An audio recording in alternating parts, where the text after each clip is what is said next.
Fireplaces. Summer sizzle starts with Bart. This is 107 The Point. News this hour from townhall.com. I'm Keith Peters reporting. An American reporter will be tried for spying in Russia. U.S. reporter Evan Gershkovich, who has been jailed for over a year in Russia, is to stand trial, according to officials. The Wall Street Journal reporter has been in a Russian prison accused of espionage.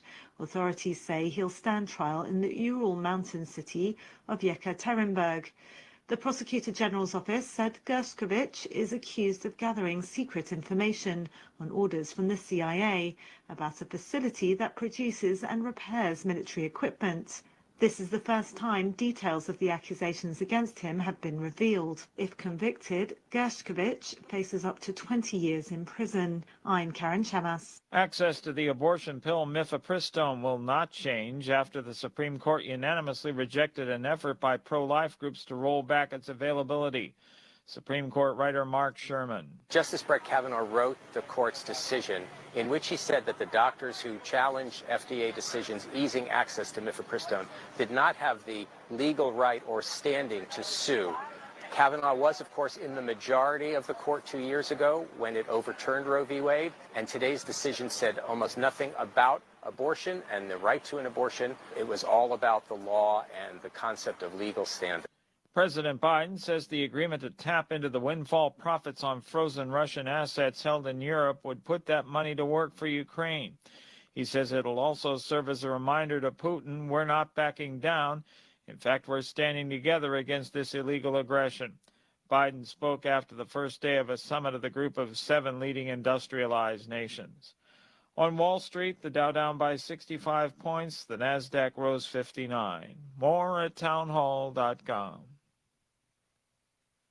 Dull summer's just around the corner, but if aches and pains are keeping you from your favorite outdoor activity, I want to tell you about Relief Factor, a drug-free daily supplement that helps your body fight pain naturally. Relief Factor doesn't just mask pain, it helps reduce or even eliminate it, getting you back outside to enjoy your favorite activities all summer long.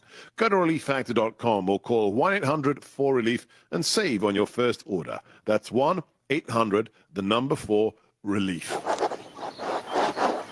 Hear that? The sound of your antique fountain pen gliding across linen paper as you journal in the park. And if you were here, you'd be inspired by the warm breeze. But you're not here. Because your self-care happens out on the road, riding your motorcycle protected by Progressive. And the wind in your face on the road is all the inspiration you need. So if you ride, get a quote and see if you could save with Progressive, America's #1 motorcycle insurer. Now that's inspiring. Progressive Casualty Insurance Company and affiliates, not available in all states. Here's the Wall Street Business Report. Most stocks fell, but hopes for coming cuts to interest rates and Wall Street's continued frenzy around artificial intelligence technology sent indexes to more record highs. The S&P rose 0.2%, a day of drifting between shallow gains and losses, beating the all-time high it set the day before. The Nasdaq climbed 0.3%, also setting another record. Treasury yields eased again in the bond market. Word that inflation may be slowing enough to get the Fed to cut interest rates later this year. The Dow was down 65 points to close at 38,647. The Nasdaq gained 59 to 17,667. The S&P 500 added 12 points to 5433. New York oil rose 12 cents to $78.62 per barrel.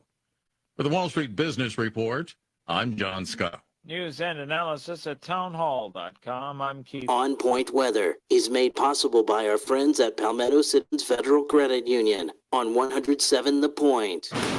Here's tonight's forecast. Clear and comfy with a low of 66. Tomorrow, lots of sunshine. We're warmer. The high hits 94. Saturday, we will blaze with an actual high of 96. The heat index crossing into triple digits.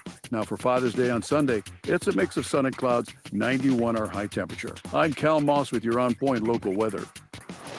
WQXL Columbia, W264DF. Grills, outdoor kitchens, fireplaces. Summer sizzle starts with Bart. This is 107 The Point. Ooh, I like when you press that one. Great things don't happen all at once. Big dreams take time. And when it comes to saving for college, it's those small steps that make a difference. I'm State Treasurer Curtis Loftus. Future Scholar, South Carolina's 529 college savings plan, is designed to be taken step by step. You can start with any amount, contributions are tax deductible, and earnings grow tax-free. So why wait? Discover the smart, easy way to save for college at futurescholar.com. This is Sports Talk with Phil Kornblut and Chris Bergen. Sports Talk is heard across the state on radio affiliates of the Sports Talk Media Network and is streaming live on SportsTalkSC.com, as well as Twitter, Facebook, and YouTube. The South Carolina Education Lottery lucky number to call in is 888-898-2525. That's 888-898-2525. Now, here are Phil and Chris with tonight's edition of Sports Talk. All right, welcome in, everybody. It is Sports Talk on a big Thursday here in South Carolina. Welcome, welcome. Phil Kornblut, Josh Cohen here at our studios in downtown Columbia, and Chris Bergen from the Bergie Palace Studios in Sardis. Busy day as South Carolina officially introduced their new head baseball coach this afternoon. And we're going to hear a little bit from that press conference, and also going to hear from USC Athletics Director Ray Tanner as he kind of tells the backstory of how all this came to pass, that a guy that he reached out to for just, some ideas to bounce some names off of to kind of get his feel about things actually becomes the guy that is now South Carolina's 31st head coach, Paul Mainieri, who also becomes the all-time winningest active baseball coach in college by returning to college baseball after 3 years away, over 1,500 wins. And, he looks great for a guy who is, and I hate to put an age, he just looks he had some medical issues at the end of his time at LSU, having to do with some neck pain. He underwent a couple of surgeries. He's obviously bounced back well from that. And at the age of 66, he looks spry. He says he feels like he's 40. He's ready to Carolina everything he's got. He's ready to apply his vision of college baseball on the program at South Carolina, which he said is not broken. He acknowledged that his predecessors did a really good job. It's not a situation where the program is broken. So it's just a matter of winning a few more games here and there to get South Carolina to that next level. As Ray Tanner pointed out, hosting regionals, something they haven't done a lot of in recent years, is something they've got to get back to doing by winning just a few more games here and there. And he believes Mainieri is the guy that can make that kind of difference along with the staff, Terry Rooney and Monty Lee, of course, Lee being held over. And then John Hendry coming from Virginia. Once he wraps up his duties with Virginia, he'll be the other on-field coach. As it was laid out today by Mainieri, Mainieri will coach the infielders. Lee will coach the outfielders. Rooney will be the pitching coach. Who will coach the catchers is still to be determined. So that was one thing that is still to be figured out. So, I don't like to get into the stuff, Chris, about winning the press conference and all that kind of nonsense. He did a great job. He's a mature gentleman. My favorite question of the whole press conference was about expectations. And, coming to a place like South Carolina, Coach, where, they get to regionals and super regionals and they fire the coach and just the expectations here. He had a little smile on his face as he looked at the questioner and he said, you do realize, I'm paraphrasing, he said, you do realize I came from a place called LSU where the expectations are pretty doggone high. No greater pressure cooker in college baseball than in Baton Rouge. Yeah, I thought it was the old saying is there are no dumb questions. That was a dumb question because you've got to know his background to know that South Carolina expectations are, yes, very, very high. No higher than where he has been, though. Yeah, he'll be able to handle this situation in Columbia, having gone through what he did in Baton Rouge.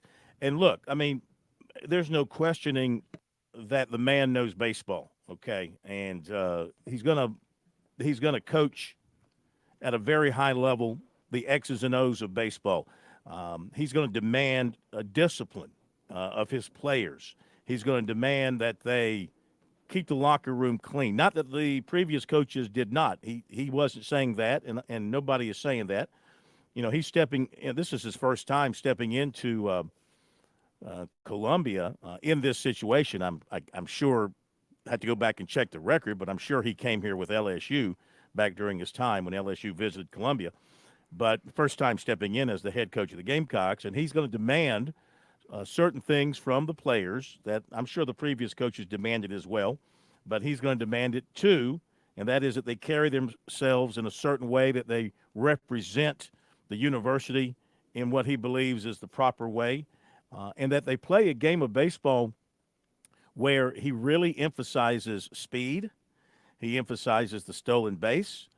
He likes to have a couple of power hitters in the lineup, but he also likes grinders, and he likes players who can put down a bunt and who can move a runner ahead. And he is a big stickler on defense. He's a big stickler about having a good defensive team. So those are just some of the things that he will put in play as a new coach of the Gamecocks. Yeah, if I'm a Carolina fan, the one thing that stood out from that press conference, there were a couple, but the one main thing was that without question, one of his non-negotiables is being bad defensively.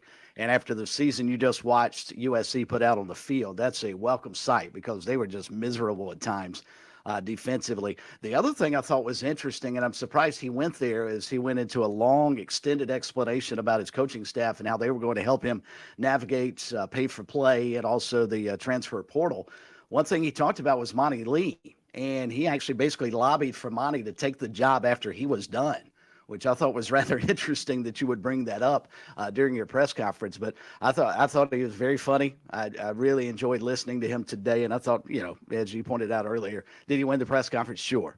Now he's got to go win baseball games, and that's what he was hired to do. I did not realize, though, Ray Tanner told the story that he was actually recruited to play in South Carolina as a baseball player by June Raines. Yes. Yeah. And Shocking. I thought, I started thinking, you add up the win totals for June Raines, Ray Tanner, and now Paul Maneri, as you pointed out, now the active leader in career wins at the Division I level. That's 3,000 victories between that trio. Crazy. It is nuts what Carolina has put together in terms of their coaching staff. So that's a great story that June Raines actually recruited him to South Carolina. But, this is a baseball lifer. His dad was a baseball coach. Of course, he played baseball. He coached baseball at a small level.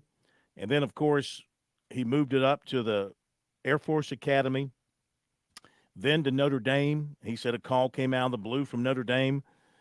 Which is interesting because, he didn't have an eye-popping record at Air Force. So I'm not sure who the AD was at Notre Dame back at that time, but he must have sensed something or known something beyond the record. Of course, it's hard to win baseball at Air Force, I would imagine.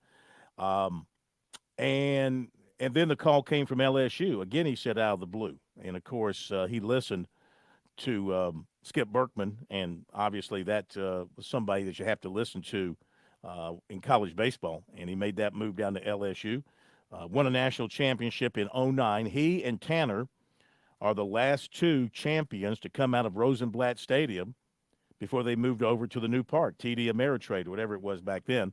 They won the last two titles, 2009, then 2010, and then 2011. It moved over to the new place. So what we're going to do is hit the break, and then when we come back, we're going to let you hear some of what Paul had to say to the media today.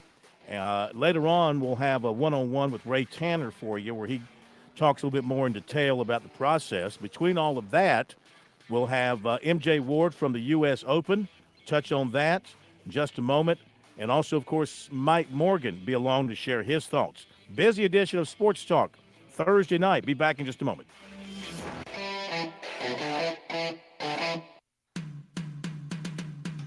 Relax this summer with a promotional rate on select travel purchases with your Founders Federal Credit Union credit card. Now through August 31st, get 9% for 6 months on qualifying purchases, including airfare, hotels, restaurants, and cruise lines. Don't let interest rates slow you down this summer. Visit foundersfcu.com/travel to learn more. Not a Founders member yet? Founders has the financial tools you need and the personalized service you deserve. Stop by an office or visit foundersfcu.com to learn more about Founders and see if you qualify for membership. On March 1st, 2025, the promotional APR will revert to the effective APR as previously disclosed. Call 800-845-1644 for details about credit costs and terms. Membership qualification required.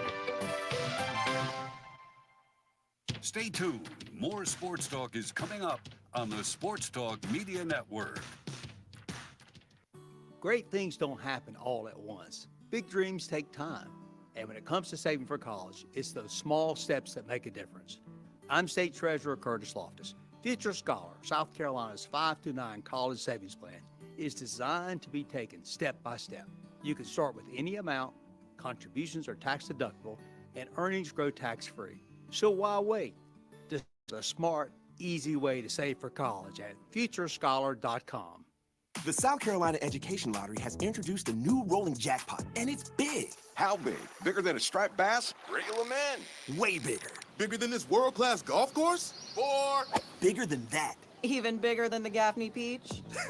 Let's just say with this new rolling jackpot, Palmetto Cash 5 is officially too big to ignore. Palmetto Cash 5 draws nightly, so play today and check if your numbers are winners in the Players Club app or at seeducationlottery.com. Overall odds are 1 in 10. Top prize odds are 1 in 850,668.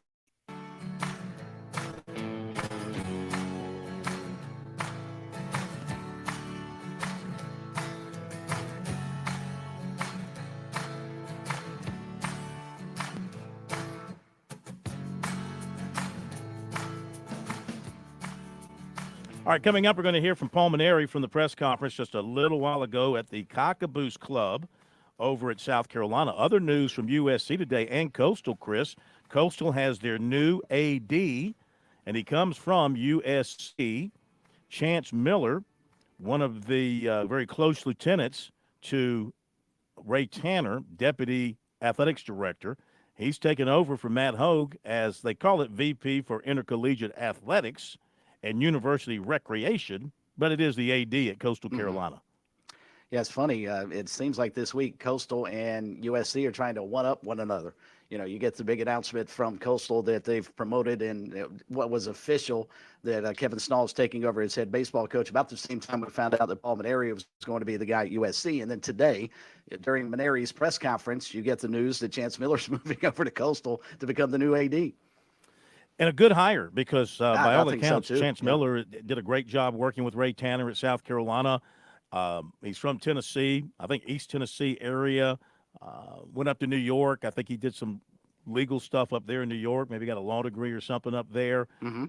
But given a lot of credit for a lot of the positive things that have happened at South Carolina over the last, 10 years or so that he's been there. So that seems like a excellent hire by Coastal Carolina. He's also worked in the NCAA enforcement sector. Whether or not that matters anymore, I don't know, but I would think that would be a nice feather in the cap to go along with being an attorney to run an athletic department anymore, because I think you probably need a law and business degree more so than anything else to be able to handle what's going on in the world of collegiate athletics. All right, quick update on the Open, and we'll hear from MJ coming up. But Patrick Cantlay went out this morning and set the pace 5 under 55. 5 under 65. That would have been amazing. He wishes it was a 55. A 5 under 65. Ludwig Oberg is a shot back in the clubhouse at 66. But here's Roy McIlroy finishing up, and he's at 4 under par, just a shot back. Bryson DeChambeau is playing his 16th hole, and he is 4 under as well. So they are tied for second. Matthew Pavon is in at 3 under 67. Tony Finau at 2 under 68 is in the clubhouse. Tyrell Hatton is on the course, 3 holes to go, and he is at 2 under. Give you a few other top names. Sergio Garcia, 1 under 69. Colin Morikawa, an even par 70. Brooks Koepka, a 70. Amateur Neil Shipley, an even par 70. He was the runner-up in the U.S. Amateur, and that got him in the field, and he showed up well, even par 70. Xander Schauffele, he's even through 17. And let's see here. Who else I want to mention? Scotty Scheffler, 1 over through 17 holes. Jordan Spieth is 1 over through 15. Willie Mack III, great story here, a qualifier, and he is 1 over at a 71 today. That's a great story. If he makes the cut, Brian Kim, plus 272. Dustin Johnson, 4 over 74. Tiger Woods, 4 over 74 for Tiger. Birdied the first hole. And I thought Twitter was going to break down when he birdied the first hole. You know, it's like he's back. Yeah. And then he goes out. He's 5 over the rest of the way. Victor Hovland, plus 7 with 3 holes to go. Not a good start. Phil Mickelson, 9 over 79 for him. So there you go. We'll get more from MJ on the day there in Pinehurst coming up in just a little bit. Big story here, though, of course, the official introduction of Paul Mainieri as the new baseball coach at South Carolina. They're 31st in their history, 66 years young, excited about this opportunity. Now becomes the active winningest coach in college baseball. So, you know, he knows how to win. He's got a great baseball mind and a great baseball background. All of the press conferences on our website, SportsTalkSC.com. What we have here is an excerpt of the question and answer phase with the media. It's not been totally cleaned up, so won't be quite as tight as we normally like to have it, but it will be good enough. And David Cloninger of the Post and Courier had the first question for the Gamecocks head man. Since you stepped away in 2021, there's been a couple of issues that have come into the game with NIL and the transfer portal. I never heard of that stuff. No. How do you plan to approach those? Well, let me tell you how I'm going to approach them, okay? I'm going to lean on my coaching staff extremely hard, okay? And this is a good segue into me telling you about my coaching staff, all right? Thank you for teeing it up for me, David. First of all, when Ray and I first talked about this job, Ray talked to me about Monty Lee. Now, I didn't know Monty that well. We'd had a couple of dealings with each other when he was the coach at Clemson. Am I allowed to say that name, or do I have to refer to him as the team up north? Okay, all right. When he was the coach there, we had a couple of things to discuss, but I couldn't, fib about this and say I really knew Monty. But Ray knows Monty really well, okay? He obviously coached against him, then he was part of his coaching staff, and then, they've remained very close. Ray has been a real mentor for Monty and has been a big influence on his life. So he knows him well. So I deferred to him to tell me about Monty and, why is this so important? And he explained it. And as I thought about it, as Ray was explaining it to me, and then I slept on it before I gave Ray my answer, I was absolutely convinced Ray was exactly right. And I knew that Ray was a really good judge of people and talent and so forth. So Monty and I ended up having a conversation because, obviously there's going to be a little bit of disappointment that he didn't get this position. And I knew that he also had an opportunity to become a head coach at another school. And he's been a head coach for 14 years and a very successful one. But I wanted him to be a part of our coaching staff because of everything that Ray had told me about him. Well, then we had a conversation that probably lasted 2 hours, right, Monty, or more? And it was amazing because it was a very blunt and honest conversation on both sides. And that's the way I deal with people, in a very honest way and very forthright. And as the conversation continued to morph, I could see that there was a connection there. And as we started talking about things like philosophy of the game and coaching and hitting and fielding and pitching and everything else, it was amazing to me how aligned both of us were in our beliefs about how to do things. I had total respect for the work that he's done as the interim head coach. He's basically kept the team together, and he's given me great input on each of the players. He's going to be continue to be a tremendous part of Carolina baseball. And I'm really happy and proud that he stayed on with us. And okay, let it be told, I don't know how much longer I'm going to coach, and I'm sure that question is going to come.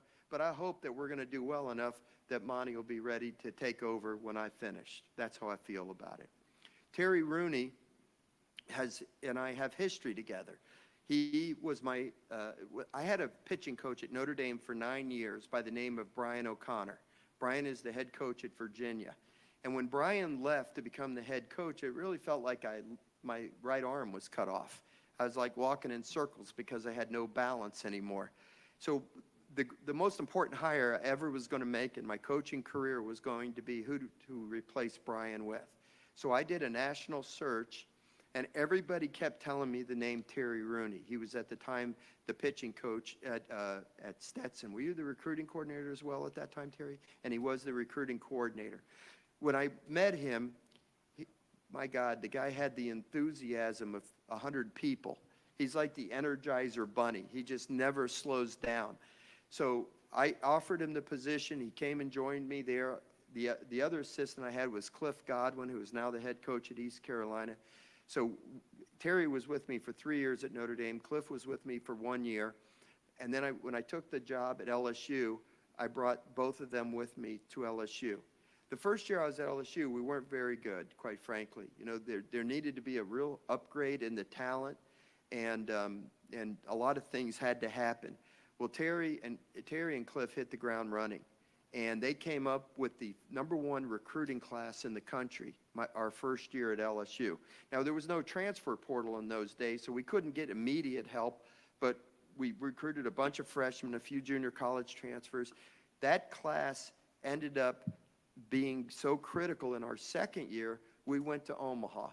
The third year, now Terry left me after the second year to become the head coach at Central Florida, which is, of course, known as UCF now. And he was the head coach there for 8 years, Terry? For 8 years, and did a wonderful job. But the team that he basically put together, we won the national championship with in our third year. So now, as I had this opportunity that Ray was sounding like he was very interested in me doing it, the only way I could have done it is if Terry joined the staff with me, because I have so much confidence in his ability to coach players on the field. He coached a pitching staff that went to Omaha and then left the pitching staff that won the national championship for us the next year. And as a recruiter, there's just nobody that's going to outwork him. So the team of those two guys, Monty and Terry, are unbelievable. So the third assistant is going to be a man by the name of John Hendry. John is on the staff at Virginia right now working for Brian O'Connor. And he is not coached on the field with Virginia in his 3 years there, but in the summers he's been going off and coaching the pitchers in collegiate summer leagues. The most important thing about John is that he grew up the son of a baseball man. His father, Jim Hendry, is one of the great executives in Major League Baseball. He was the general manager of the Chicago Cubs for almost 10 years. For the last 10 years, he has been the special assistant to Brian Cashman, who runs the New York Yankees. So John grew up in that environment in Wrigley Field and Yankee Stadium, being around big leaguers all the time. It was amazing as I watched him grow up, the maturity and his knowledge and so forth. I knew that he had a tremendous career ahead of him in coaching. When I talked to him about the possibility of coming here and he was describing his work for me, I didn't realize how much he did with the transfer portal and in recruiting, just not off campus. And in fact, when I talked to Brian O'Connor about it, he used the term, John Hendry is going to be an all-star in the coaching profession. And he described to me what he would do, things like, you know, daily, the coaches for Virginia would get text messages, maybe 20 of them in one day. Hey, guys, so-and-so just went in the transfer portal. I watched video on him. I think he's somebody we should be interested in, and this is the reasons why. So he's ready to help. And with Terry being the recruiting coordinator, I don't know if I mentioned that, but we're going to shift the recruiting coordinator title from Monty to Terry. There may be a day or two where Terry has to be on the road, might miss a practice or whatever. John Hendry, as an assistant pitching coach, is going to be able to step in there, and we're not going to skip a beat out there on the field because Terry's going to be mentoring John along the way too. All right, we got time for one question in there, but a very long answer, but that sort of gives you the picture of what the Gamecock baseball coaching staff will be under Pulmonary. And believe me, I think Monty Lee and Ray Tanner were surprised as anybody when he mentioned that in his eyes, he'd like Monty Lee to replace him one day. I thought that was eye-opening for sure. To be continued. We'll be right back. On Point Weather is made possible by our friends at Palmetto Citizens Federal Credit Union on 107 The Point. Here's tonight's forecast. Clear with a low of 66. Tomorrow, lots of sunshine. We're warmer. The high hits 94. Saturday, we will blaze with an actual high of 96. The heat index crossing into triple digits. Now, for Father's Day on Sunday, it's a mix of sun and clouds. 91 our high temperature. I'm Cal Moss with your On Point local weather. Pardon me, ma'am. Are you interested in lowering your energy usage and saving money? Make it quick. Did you know that Dominion Energy offers heating and cooling rebates up to $750? That's a lot of money. Yes, it is. And it comes in handy if your system fails. You need a replacement. Any restrictions? For starters, your new equipment must be Energy Star qualified. That's a good thing. Go to DominionEnergySC.com and click Save Energy. DominionEnergySC.com it is. Thanks for the tip. Certain restrictions apply.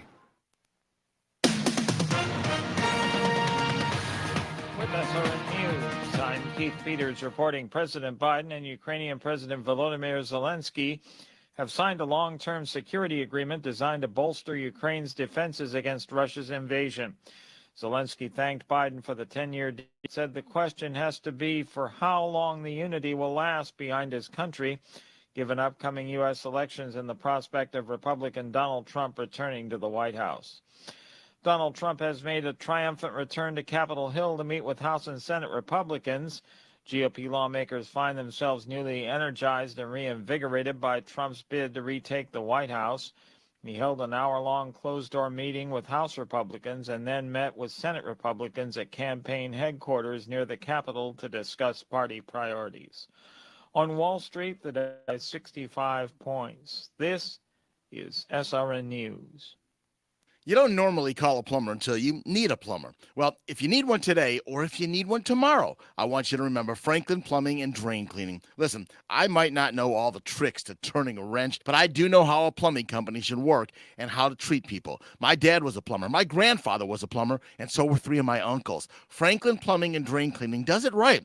They are the epitome of customer service. They're locally owned and operated, and Josh and his team, well, they put customer service as the top priority for Franklin Plumbing and Drain. I've never known a business owner more intent on making it a great experience for people. And let's face it, when you have a plumbing crisis, well, that could be traumatic. They specialize in service and replacement issues for your home or for your business. They've been to my home and fixed 3 different plumbing issues I had in the house. If you need them, they're there to help. Online at franklinplumbing.sc.com or call Franklin Plumbing and Drain Cleaning 799-2222. That's 799-2222. And tell them Kev sent you from The Point. At Palmetto State Armory, we offer the largest selection of guns and ammunition at unbeatable prices. Knowledgeable and friendly staff are here to provide personalized assistance, ensuring you find exactly what you need. If you enjoy outdoor activities like hunting, camping, or hiking, our clothing and outdoor gear collection has got you covered. We also feature an exceptional indoor range facility where you can experience the thrill of shooting in a safe and controlled environment. Visit us today at PalmettoStateArmory.com or your local retail store. Palmetto State Armory, American made for life. Hey y'all, this is Ted from Flight Deck Restaurant. We'd like to invite you and your family to dine with us. We have a great menu that's sure to please your whole family. We have fresh cooked burgers, big juicy wings, blue featuring country cooking, oven-baked hoagies, fresh, crisp salads, authentic Greek food like gyros, souvlaki, and baklava. We also carry 20 different premium cheesecakes and pies. Flight Deck Restaurant also has an arcade with 30 different games like Star Wars, Batman, Skee-Ball, Bass Wheel, Pac-Man, Galaga, and so much more. Flight Deck, your favorite family restaurant. Thanks y'all and God bless. Great things don't happen all at once. Big dreams take time. And when it comes to saving for college, it's those small steps that make a difference. I'm State Treasurer Curtis Loftus. Future Scholar, South Carolina's 5-9 college savings plan is designed taken step by step. You can start with any amount, contributions are tax deductible, and earnings grow tax-free. So why wait?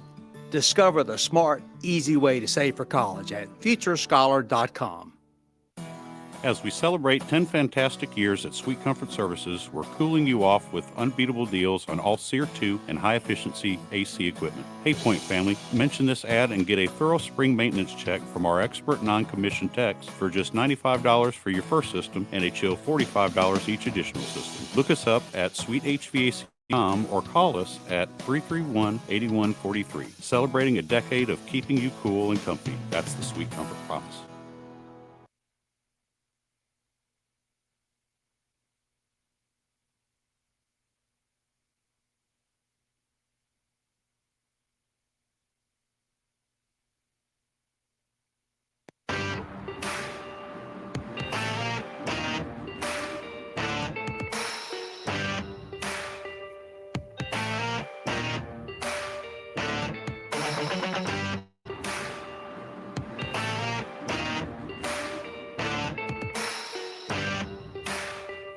All right, welcome back to Sports Talk here on the Sports Talk Media Network.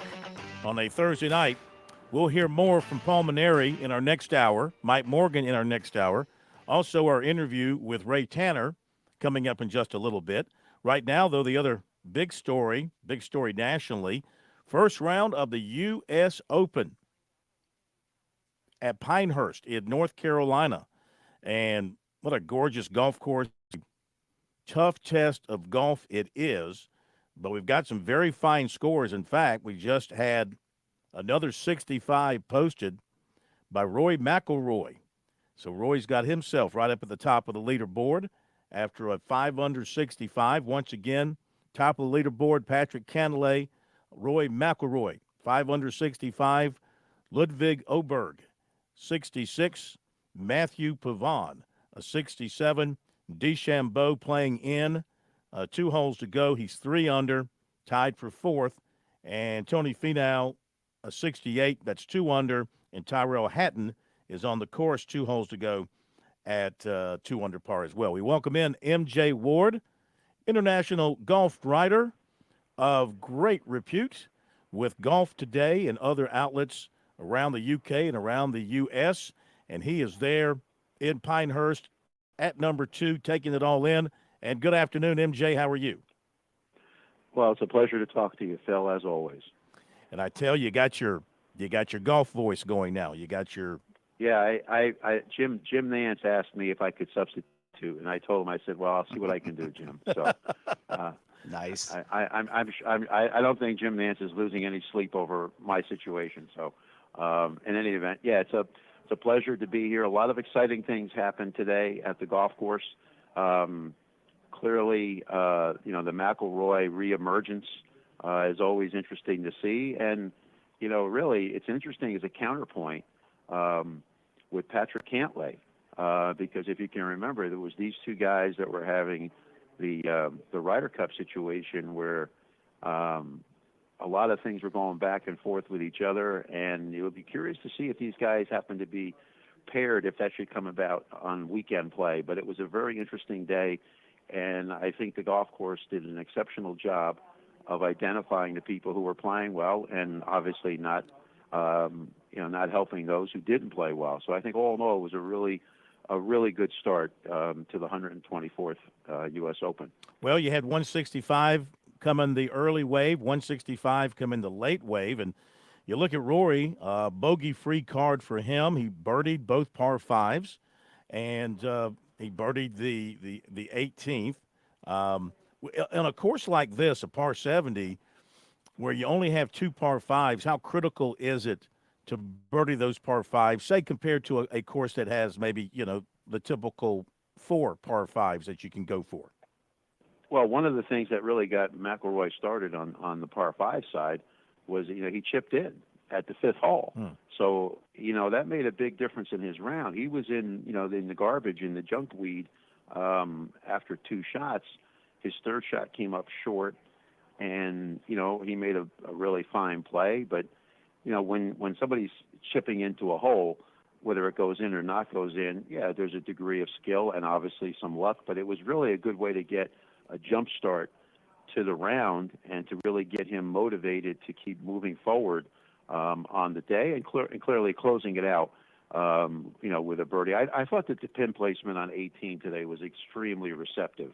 And I think it's fine, but I think you're going to see far different as we go along with some of the different pin placements that are in the area. And I think also if the golf course experiences the kind of continual dry weather, I mean, there may be a spot thunderstorm here or there. Maybe that might happen. But I think the golf course is going to get firmer, faster. It'll put a premium on certainly keeping the ball in play. Clearly the McIlroy story has been played endlessly. I mean, we're talking the last major, 2014. For a guy who won 4 majors by the age of 25, which is just remarkable. I've written on this many times. I mean, you'd hate to see McIlroy be the kind of guy who ends his career with 4 majors. But I will say this, Phil, there's no guarantees when majors are won or lost.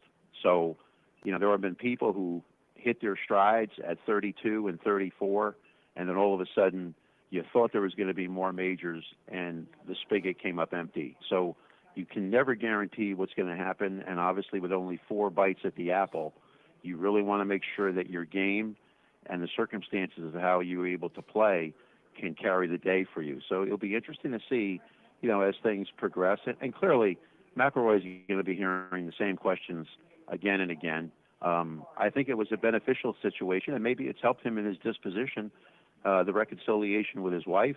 I mean, clearly, I think that's certainly an added plus that he doesn't have to, go through that himself personally. So we'll see what happens. I mean, there's a lot of golf to be played, and in any U.S. Open, you can never really count people out of this. I mean, by any means, a lot of things can turn. Tomorrow, McIlroy will be in the morning wave, and I think it'll be interesting to see what kind of situation can he do early. And it's also going to be interesting to see what people like Xander and Scheffler can do to recoup the shots that they lost today and see if they can really get back into the game. Yeah. Further proof, and I've said this before, Chris at MJ, these superstar athletes, when they have turmoil in their personal life and then they have to go and perform, they seem to take it to another level focus-wise. It's amazing to me how many athletes at that level, the highest level, when they've got something going on out in their lives outside their sport, but then they have to go play their sport, they just excel because they're so focused and trying to close out the outside noise, and they're focused on their craft. And maybe this is something to do with how well Rory played today. Now, we have 16 in red numbers, and we have a total of 39 even par or under, with still some folks out there to finish up the opening round. So will the USGA be happy with that figure, under par or even par or better as we head to round 2? I mean, in terms of how they like to make the course so difficult, is that a small enough figure to make them happy?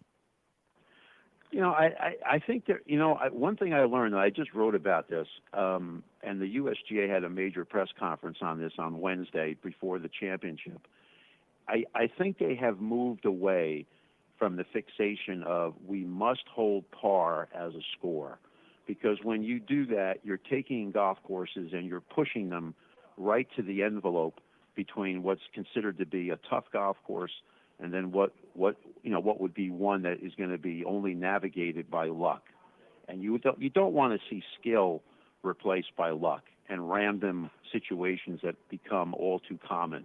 So I think the mindset of the USGA, especially after the debacle at Shinnecock back in 2018, is not to get so caught up into that, but at the same time, be aware of this is the U.S. Open. This is not the Travelers. This is not the Greater Greensboro. This is not any other regular event. So I don't think that the mindset of the current brass that's running the USGA is caught up with this, hey, they had too many scores under par. I think it's an appropriate number, given that there was really no wind to speak of, I mean, today, and the temperatures were great right from the very beginning. You have to have an opportunity, Phil, where if a man plays his best game, the golf course is going to yield a score. I mean, that's really what fundamentally has to happen. If you play a golf course and the guys play great and no one can shoot under par, fundamentally, probably something has been done to trick up the golf course because these guys are that good and they can score when given an opportunity. So I think on whole, on balance, I would think that the USGA is pleased, and we'll see how the rest of the week plays out. But it's only the first round. It's not atypical for rounds to be low the first day, and then they start to sort themselves out as we progress, and the championship begins to start to add the pressure and all the things that go with it. Sure. Our golf insider MJ Ward with us here this evening on Sports Talk, coming to you live from Pinehurst side of the first round of the United States Golf Open. And MJ, have you seen a noticeable change in personality of Bryson DeChambeau? He's sitting there at 3 under par, right in the mix as he was at the PGA Championship this past a month or so ago. I remember last year when the LIV Tour is really starting to get going, he and Brooks Koepka seemed to get most of the venom from the fans, but that doesn't seem to be the case anymore. Did he intentionally go out and try and change his personality to make him more lovable, for lack of a better term? Or do you think fans have just gotten to the point they don't care which tour you play on? If you're playing good golf, I like you. Well, I think one of the things that I had heard that had come to mind is I think Bryson had heard the terminology that after he won at Wingfoot in 2020, and it seemed to be like we're going to be on this new wave of Bryson DeChambeau. From my understanding, I mean, some people had thought that, that Bryson had become irrelevant by going over to LIV and then starting to do all these circus shows with the World Long Drive Distance Championships and, all the sideshow stuff that goes on. And I think he probably took it to heart that he doesn't want to be considered irrelevant. Bryson DeChambeau is just not the guy who is going to be hitting big tee shots like across the 6th hole at Bay Hill to cover the corner of the dog leg, and all of a sudden, that's it. That's the ball game. So in other words, it's all show, but no real substance. And I think he's beginning to understand that he's going to have to really demonstrate what he can do on the golf course. And I think this could be the second wave of a Bryson DeChambeau emergence. And I think really when he hears the term that he was irrelevant, I think that kind of lights a fire underneath him that says, I'm not irrelevant. He played well in the Masters. He played well in the PGA Championship. I think he's a tremendous talent. I think there are some people who are going to be put off by him because he might come off a certain way that may not be receptive to certain people. But I think he plays to his emotions and his strength, and I think that identifies with a lot of the fans who are looking to root for somebody that they can say, hey, this guy's got some real connection to the fan base. He does spend the time signing autographs. He's not aloof in that capacity, and I think maybe this is probably the second opportunity for him to get back into the fray to demonstrate what he did at the U.S. Open a few years ago. All right, let's get our quick Tiger talk in. 74 for him, 4 over par.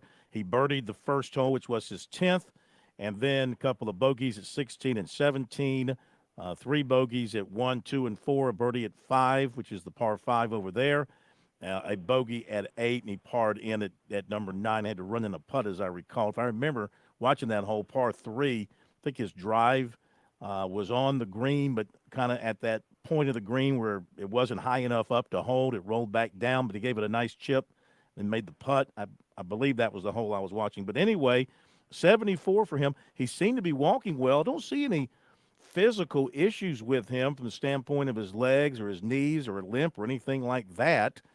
Just, is he ever going to get the game back to where he can compete? Phil, let me just mention to you, there's an old adage, I think it was said by Lee Trevino many years ago. He said, when, like dogs chasing cars, when pros putt for pars, they don't stick around long. And,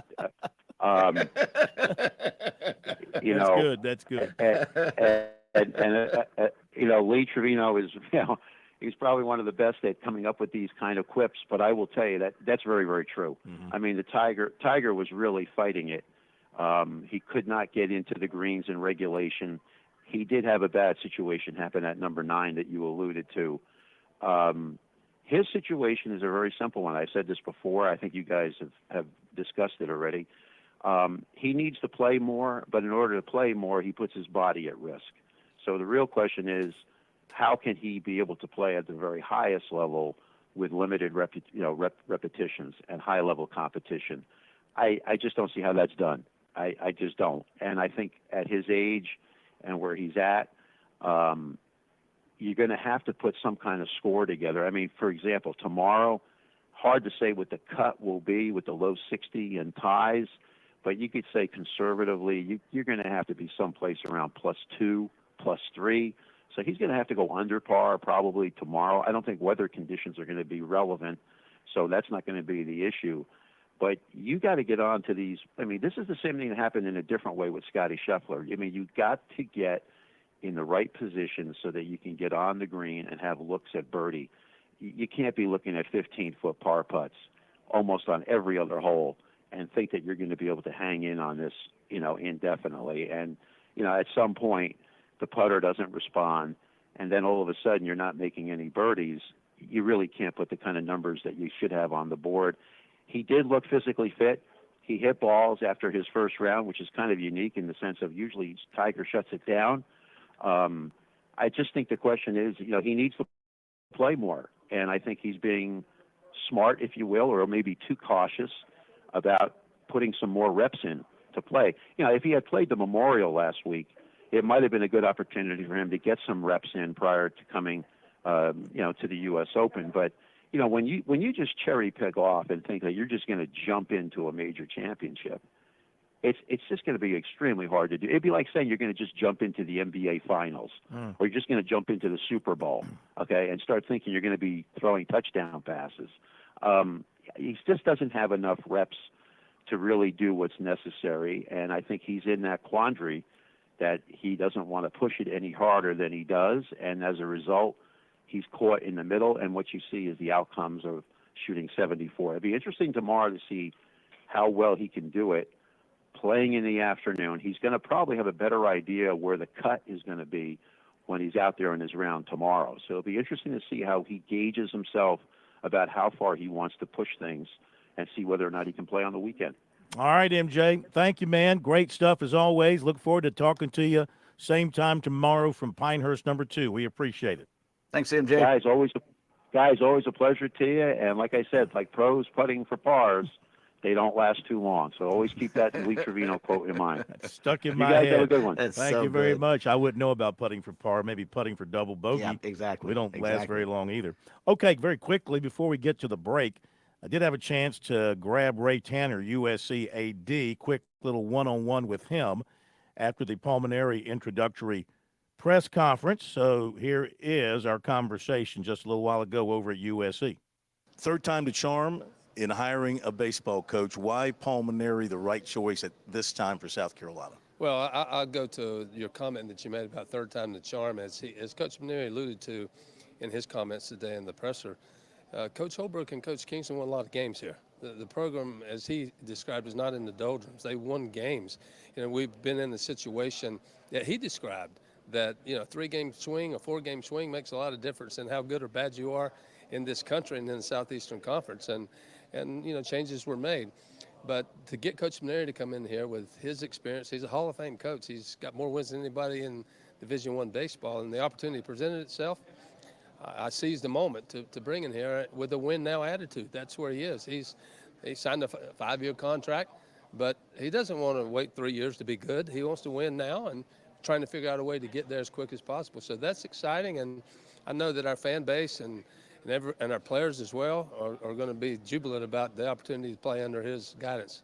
As this past season wound down and you saw what they were doing, when did you decide you needed to make a move? For example, had they won in Raleigh and gone to a Super, had they won a Super and gone to Omaha, would we be here today? Well, it's hard to say whether we would be or whether we wouldn't be. But, with the way you described it, that's would be a heck of a run for sure. So, I had Coach Holbrook here and Coach Kingston here, and those guys were winners. They won games. It's not like they were terrible, some years better than others. But, Coach Holbrook's doing a wonderful job at the College of Charleston, and Coach Kingston, I expect, gets back in the game pretty quick. So we made changes, and now we have Coach Maneri in here to lead the charge. Is it kind of strange for you to be hiring a guy that you used to compete against, that you used to coach against, that you used to watch his moves in the opposite dugout? Not really, because it was a unique relationship. When we do talk, it's like we can't stop talking. I mean, it's like we just talk about the game. We love the game. It's college baseball. You know, we'll talk about maybe guys that went to the big leagues or whatever in their careers. We just talk. And when we played each other, yes, we competed, but before the game, we would talk. We would talk after the game. Somebody won and somebody lost. It never affected our conversations or relationship. That is unique. That's not common in college athletics. I mean, coaches today, it seems like in many circumstances, they're not real cordial all the time. And we didn't have that. Now, some coaches I didn't like as much as I did others. They didn't like me as much. But he and I, for some reason, over years, we had a relationship that we just hit it off. And we had great respect for each other. I knew last year he had a chance to get back in. He didn't. And so, you know, I waited for the opportunity as I was vetting some candidates, if this year was right or not. And then I found out during the conversation that this could be a great situation, and I encouraged him to become our coach. You were thinking about some others at the time you made the phone call to him, because you called him just to kind of seek maybe some advice and some names. What was it in the conversation when it clicked to you that, hey, you know what, this might be possible? Well, we started talking as we do when we're on the phone. We started talking about different coaches, tenures, you know, times in the game, and one thing led to another. And, you know, he didn't leave LSU in a situation where they asked him to, or he just got tired of it. He had some surgery that he had to go through. The first one was 11-month surgery. You can't really run a program when you miss that much time. And he had 2 surgeries. So he was out for quite a bit, but he got healthy. You know, he never played golf in his life. You know, he said he went 15 years without playing golf, and he got, you know, had to go pick up golf, you know, in the last few months. And so, you know, we talked about the final chapter wasn't written. Well, that was music to my ears, because I had a place where you could write a chapter. And so we got together, and his wife, Karen, she encouraged him, let's go do this. You know, this is somebody you know. This is a program that you know. You know their fan base is similar to the one that we were a part of. Let's go. Did he first suggest to you in the conversation, you go, hey, Ray, how about me? Well, no, I think I said, how about you? You know, where are you with your passion, enthusiasm, and your drive? And, well, that was, you know, what's he going to tell me? I'm done? You know, he wasn't done. I knew he wasn't done. It was just a matter of he felt this was the right place for him. So it was exciting for me. I mean, I told somebody earlier, I thought I was recruiting Drew Meyer at Bishop England, because I was relentless at that point when I realized, hey, I got an opportunity to potentially bring him to the University of South Carolina. And even when I remember it was late one night, I was out, I was up late, and Dr. Amaritas, who's absolutely wonderful, I talked to him. He said, where are you in the process? And I said, well, actually, I'm talking to these people, but I have a name that you haven't heard. And that got his attention. He said, seriously? And I said, possibly. I'll keep you posted. And so the next time I brought his name up, I said, we're going to get him. What should Gamecock fans expect to see in a team coached by Paul? Exciting. I mean, you know, he expects to win. I mean, listen, I've been around a lot of coaches, and you heard him today. He's not interested in, you know, next 3 years or whatever. He wants to win now, and they got some time the rest of the summer to pick up some players out of the portal, or you know, guys that are transferring, whatever the case may be, and we move forward. But I know our fans are excited, and the fact that, you know, he kept Coach Lee on his staff. He's been very well respected here at the University of South Carolina. Even when he was with me, he's been the head coach for 14 years. He brings a lot. Terry Rooney, you know, the young guy, John Henry. So it's an exciting time, and I have no reason to think we won't do well out of the gate. And Coach Maneri said that when he is finally done, he'd like to see Coach Lee replace him. Is that sort of in your mind? We never had that conversation. Yeah, I heard it today for the first time. So, you know, he has grown to really admire Coach Lee in a short period of time. But if you know Coach Lee, that's who he is. And so he's got an infectious personality. He's respectful. He's a hard worker. He's all the things you would want in a friend and a coach and a colleague. So he's recognized that, and he realizes that he's very fond of this school. If that was to work out, great. But, you know, I'm going to try to keep Coach Maneri running show as long as I can. Coach, thank you very much. Thank you, Phil. Okay, Ray Tanner hiring a guy he used to compete against. Just looking back at some of the records, Ray lost the first 3 series against Maneri at LSU. He did win in 2002. The Gamecocks took 2 out of 3 in Columbia against LSU. Of course, they've played irregularly over the years. Let's see. Never understood that. Yeah, the next year, LSU won it again. So, I mean, Maneri pretty much handed it to Tanner during those years. We'll be back.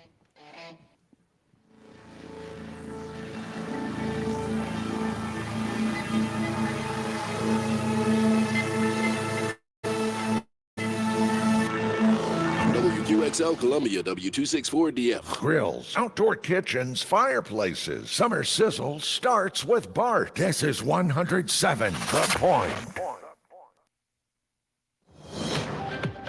News this hour from townhall.com. I'm Keith Peters reporting.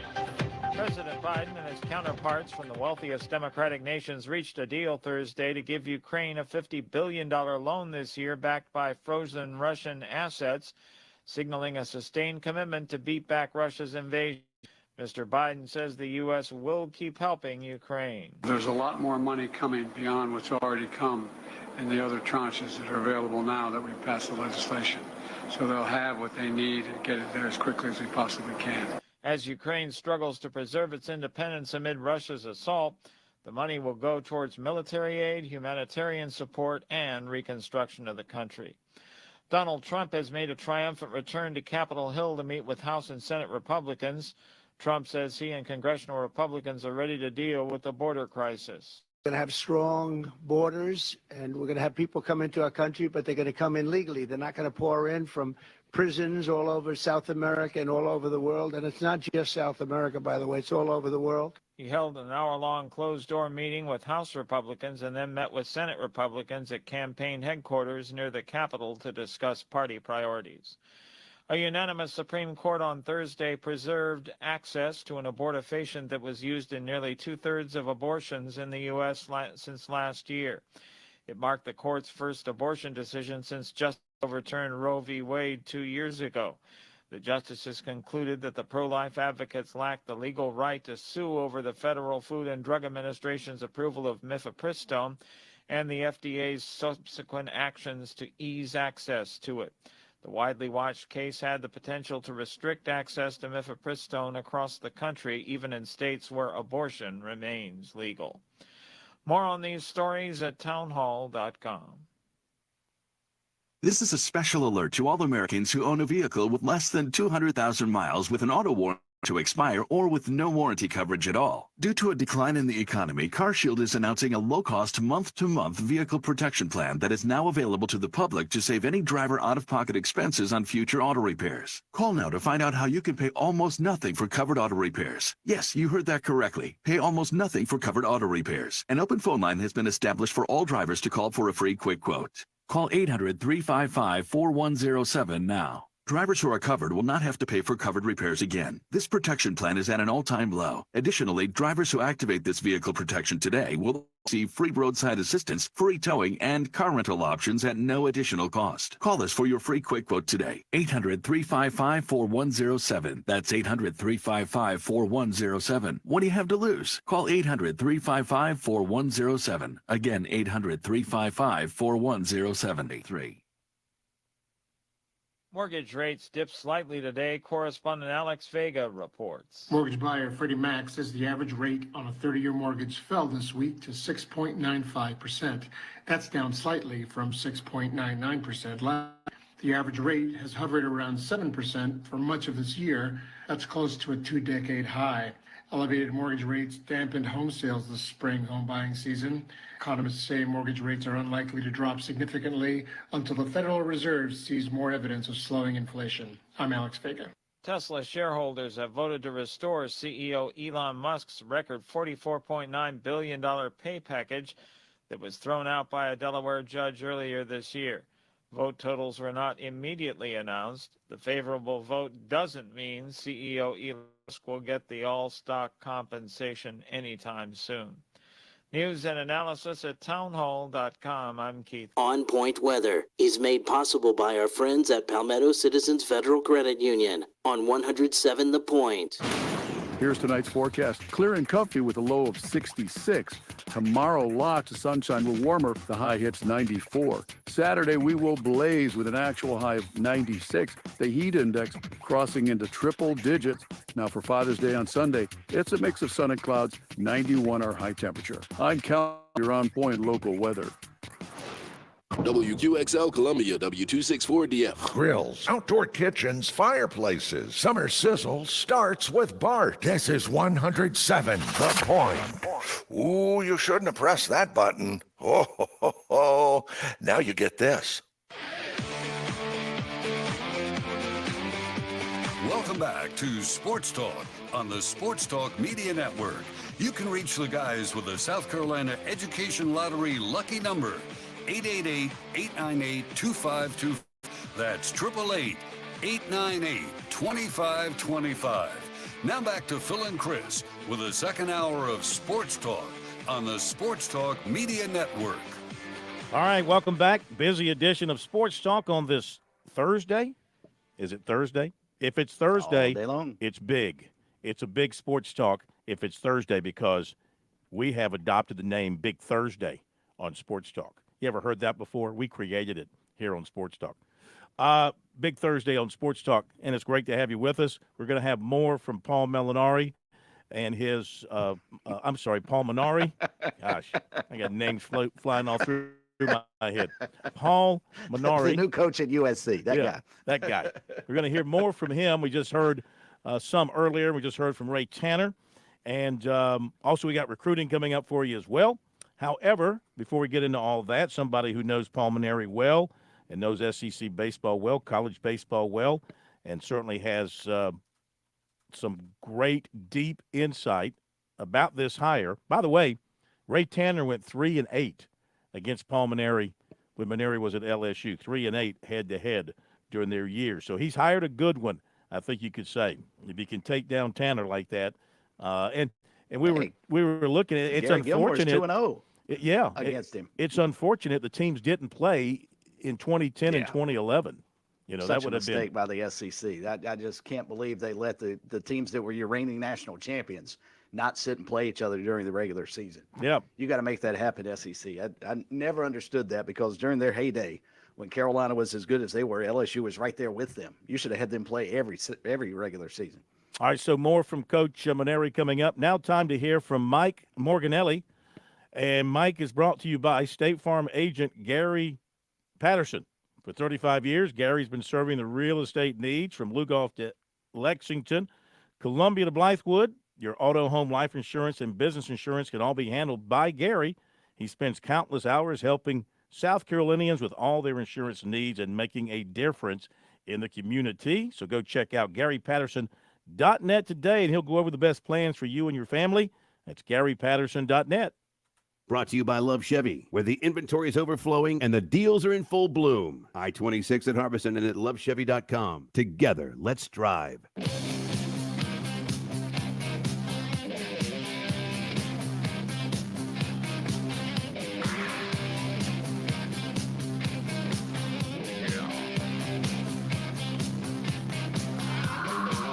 All right, let's welcome in Mike Morgenstern to Sports Talk. Since I'm short-dressed man screwing up names, let's do it well. Mike, welcome in. How are you? Well, I'm doing better than the coach who you mispronounced his name multiple times on the day of his press conference. I'm just breaking him in. That's all. I'm just breaking him in. I see that. You're really kissing up by botching his name on the day he's on campus. What are you going to do next? Insult his family? Oh, no. I'm doing well in spite of all that. How are you guys? We're doing fantastic. It's great to have you Good. with us once again. So, what do you think of the hire? Certainly, it came out of the blue, and Ray Tanner kept this one really under wraps as he was looking at other possibilities. And he ended up going back to somebody, reaching out to him for some insight and ended up making a deal. I've been intently watching this and talking about it on the Inside the Gamecock show, and I can tell you that I certainly didn't see this coming. But what I did think was coming all along was I thought it was clear that he was looking for an established head coach with a pretty heavy resume. And, as I pointed out, no matter what the sport is and no matter what the school is, you're going to get some rejection letters. And that's okay. That doesn't, you can't take that stuff personally. There's a lot of reasons why a coach who's already at an established job might say no. It might be money. It might be family. It might be that he's just content being there. It's not because they look at the South Carolina job and say, oh, I don't like that. But obviously, as it went deeper and deeper, people like us, I'll put you in this boat, I think, as well, Phil, we're kind of wondering, well, who's left out there? Mm-hmm. I mean, who is the established guy left out there? And the fact that it went as long as it did, that's when I knew clearly they were still looking. And then I started hearing rumors, and I'm sure you heard some of this too, and you've covered 1,000 of these to know that not every rumor is true, but that there was a quote unquote kind of a mystery candidate, a guy that nobody's talking about. And obviously that was Paul Mainieri. And I don't think this just happened in a vacuum, over the last 72, 96 hours, whatever. One thing about Ray and my time following him and traveling with the team, the amount of respect that other coaches had for him, the relationships due to his personality being very affable that they had with him, everybody was in play. Ray was courted by LSU not too long ago. He was courted by Texas A&M. He was courted by Auburn. All these programs and coaches and ADs understood the value of Ray Tanner. On the flip side, Ray understood who some of the best coaches he faced. You just mentioned that record. That's a pretty strong record. There's not too many people that had that kind of winning percentage head-to-head against Ray and his Gamecock teams. But Paul Mainieri certainly is a special coach.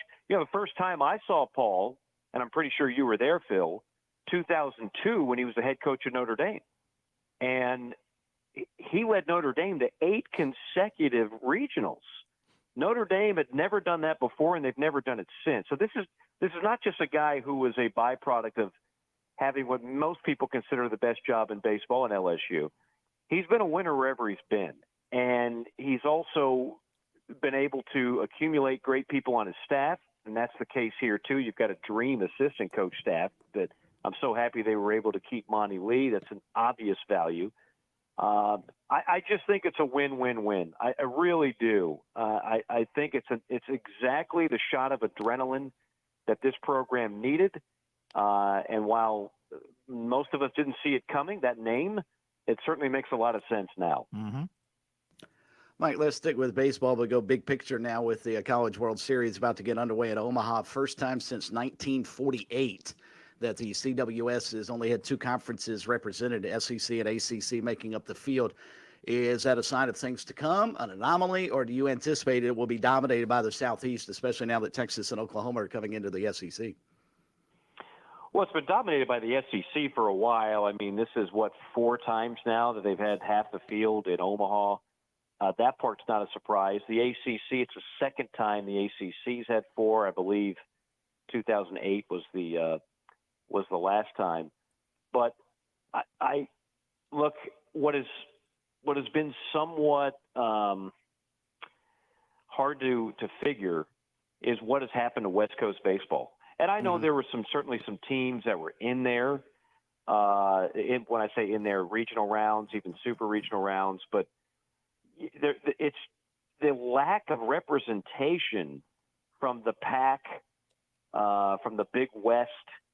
It really is. It's troubling if you're in that region, but if you're the people that run college baseball that clearly want this to be more of a national sport, it's a little bit disconcerting to see all 16 teams coming from programs essentially in the same part of the country in two leagues that feature that part of the country. And like you said, Oklahoma and Texas are knocking on the door. So I don't know if it's exactly what they want, but if you're an SEC fan, for that matter, if you're an ACC fan, as long as it's still going, you certainly have no problem with it. Who do you like out of that 8? My picks at the beginning of the bracket were, when I say the bracket, I mean 64, not 8. Were Tennessee and A&M, and that hasn't changed. Now A&M, obviously, with a huge injury, that it takes away a little bit of my confidence in them. But yeah, I those would be to me the two most complete teams. So I'll stay with those two. All right, change gears for a little bit over to the big world of college athletics and certainly the money side of it. The Big 12, according to Brett McMurphy, in discussions with Allstate Insurance Company on naming rights, might be worth $30 to $50 million. It could be something like Big All-State Conference or All-State 12 Conference and the Big 12. They're also considering a $800 million private equity deal. To me, this is genius on the Big 12 side of the coin. I can't believe the SEC has not thought of this sooner. And will the SEC be next? And will we start referencing the league as the Regions Bank Southeastern Conference moving forward? I don't rule anything out. The Big 12 has to be more clever, though, than the SEC and the Big 10. The ACC has to be more clever because they're about to be staring at a deficit or a gap, I should say, a disparity of revenues totaling about $40 million. And that's per year. Initially it's going to be about $20 million per year, but I think eventually just the numbers, if they're accurate, that grows to about 40. And so it's pretty hard to compete. $40 million a year over 10 years, it's nearly $500 million. At some point, you need to close that gap as best you can. And I think they're trying to find any way they can. I mean, look, as I mentioned last week, every school, including the SEC, just got handed about a $22 million invoice annually in terms of player compensation. So don't be surprised if your favorite college football stadium will have a oversized Tostitos bag painted on the 25-yard line to add some extra revenues, or more in line with the distinguished host there, maybe a Viagra ad, whatever the case may be. Hello. Money is money, revenues are revenues, and I think that's coming sooner rather than later. Cholesterol shots, yes. Viagra, not necessary.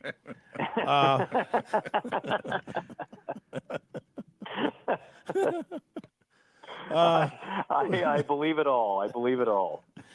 So, I mean, and just taking it a step farther, what's going to stop an athletic department at a school to seek out a financial sponsor to put their name on the athletic department? The Clemson Tiger, the BMW Clemson Tigers, or the Boeing South Carolina Gamecocks, or something. I mean, what's to stop them now? Because really, and the door is wide open for any type of thinking, and any type of revenue that you can create apparently is being approved, being winked at. That's right. I mean, how long have we just kind of gotten used to this now? But how long have we seen head coaches at a post-game press conference, and you've got your little banner there with the school colors behind the coach, and you've got the school logo, and then boom, there's a logo of a particular business. I mean, that's obviously bought and paid for. Now, I did see one tweet related to the Big 12 thing in that talk, and this guy broke it down. He said, "Look, it's only going to be $2 or $3 million per team if this goes through, and once this contract, they divide it up. So it's not." It's not going to be life-saving money per se in this era of the kind of money these teams are going to be needing to offset the expenses they have coming up. That's right, but what it does is it opens the floodgates for more. Yeah. I mean, I don't think they stop there. I mean, we already have, of course, when they put the nets up, it's the All-State field goal, extra point, and doing what I do for a living, I'm used to reading everything and anything that can be sponsored during the course of calling a game. So I kind of have a good feel for how this works. And there are sales staffs and marketing teams right now for every university thinking about extra revenue sources. And it used to be you just had your radio network and you had signage, signage at the stadium, signage on the scoreboards. Now I think they're going above and beyond that. They're finding more and more ways to put more money in the cash register. Yeah. And I guess this is born out of necessity. I'm sitting here thinking, why is this happening now? As you mentioned, it was that way for so long, and it was taboo to litter your field and everything else with various advertisements. But I mean, things are born out of necessity, and the athletic departments are facing this huge payment, as you alluded to, related to the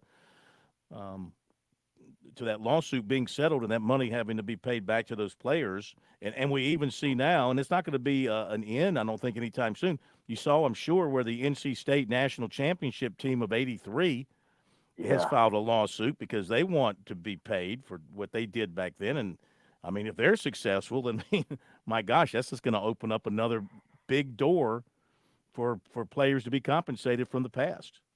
Yeah, I mean, I'm no legal scholar, but 83 is a bit of a reach, that might be a little bit of a stretch to try to say, hey, remember us 40 years ago? Now, how far back does the House settlement? How far back does it go? Do you have to remember? How many years back? Yeah, yes, it was. Oh gosh, last week I had this on the tip of my tongue. Yeah. 2016, I want to say. Okay. Yeah, and somebody explained to me that's much smarter than me on this that there was a reason why, like, that number wasn't just thrown out of a hat. That number corresponded with an actual legal statute of limitations, something to that effect. Again, I'm well out of my domain, but that's the number that I remember, and I don't think that, I mean, when does it stop at that point? To your point, like, okay, I'm the widow of Chuck Bednarik, the 1950s. I mean, am I gonna hire counsel? And well, yeah, Chuck was a hell of a player. Yes, And there is an award named after him. Stuck his head in there a lot of times. Yeah. Oh yes. Oh yes. No, I mean, at some you've got to draw the line, and I think at some point that line will be drawn. But what I know is that the $22 million, that's in perpetuity. That's only going to go up. Yeah. That's a revenue sharing number. Remember, there's two lawsuits that were basically going on. One is for the former players. One is for current and future players, and that's where the $22 million kicks in. That's basically a TV revenue sharing figure, and then what they're waiting on is for Title IX. That'll only be settled in a courtroom. So, okay, I just got a $22 million invoice, but I don't know exactly how I can spend it because I'm waiting on another lawsuit. Yeah. So if I'm a championship women's basketball program that loses $8 million a year, then I still have to wait on the legal system to say whether or not I've got to spend 11 of the $22 million on women's sports just because, or do they say, no, that's not the intent of Title IX. The intent of Title IX was for opportunity, which the ladies have. The intent of Title IX was to treat your athletes when it comes to travel, make sure if the men's basketball team has charter flights and the women's basketball team has charter, well, that's already been taken care of. But clearly, like anything in the real world, the starting forward for the Phoenix Mercury is not going to make as much as LeBron James, and there's a reason for that. And I would imagine the tenets of market value, since we're treating them all like pros now anyway, let's go ahead and incorporate the real world into the college world, and that would mean that the schools would be able to spend the $22 million as they see fit. But whether or not that holds up in court, I have no idea. I have absolutely no clue. All right, Professor Mike Morgan, economics class taught right here. Oh, that was a heavy that was segment. Deep. Good stuff. That was deep stuff I there. worked I'm up an impressed. appetite with Yeah. that one. Well, Jeez. you go get yourself a taco, or maybe head over to the varsity and solve that problem. And Yes. you have a great weekend. I'd wish you a Father's Day weekend, but I don't think you're a dad unless you're counting the pooch as a child. So. Well, he passed away a few months ago, so Oh, I'm not even. why do I even have to bring that up? Well, I mean, you prompted it, so now I feel like I have to at least You mean set Kramer? the record straight. This is Kramer? Well, Kramer died about 10 years ago. Oh, I'm this sorry. is Baxter. Baxter. Yes. I'm sorry. Thank you. Well, you want to bring up Sorry, the death of Mike. my relatives while you're at it? I mean, jeez. Well, This I'm has sorry become a about really Kramer, and I'm depressing sorry segment. about Baxter. I feel terrible. You should say 5 Hail Marys and 5 pulmonaries.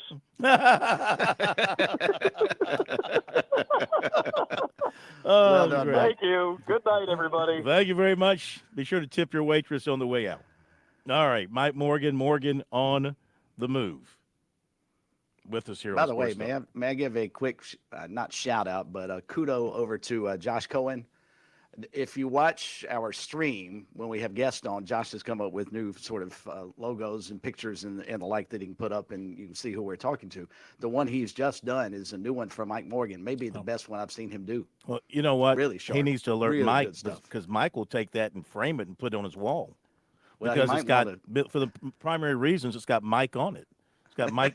As long as I get suit. compensated for it. Well, you know, can I'm take good that with up it, with yeah. Mike. Well, that's my concern is Mike's going to actually touch base with you, Josh, about getting payment for using his image. His likeness, his image, his Yeah, name. his likeness, yep. His NIL. Well, I don't have all money. all three of those. I'm represented by Sports Talk Media. Paid a lot. A lot of money for a 16-year-old. But no, well A lot done, of Josh. money. It looks good. All right, Cantlay at 65, McElroy at 65. They are in. Oberg at 66, Pavon at 67, DeChambeau at 67. 68 is Hatton and Akshay Bhatia. Am I saying that right? I always mess that name up. Sure. I think it's Bhatia. I could be wrong. 69 is Kim and Connors and Sergio Garcia and Sam Bennett, Aaron Ray, and Jackson Suber, all in at 69. So first round is winding to a close. Adam Scott is still on the course, finishing up. One of the big names still out there. Anybody else important still out there? Well, they're all important, don't get me wrong, but looking for bigger names. Cameron Young is still finishing up. He's +3. The high score of the day was turned in by Sam Bairstow, an 84, 14 over par.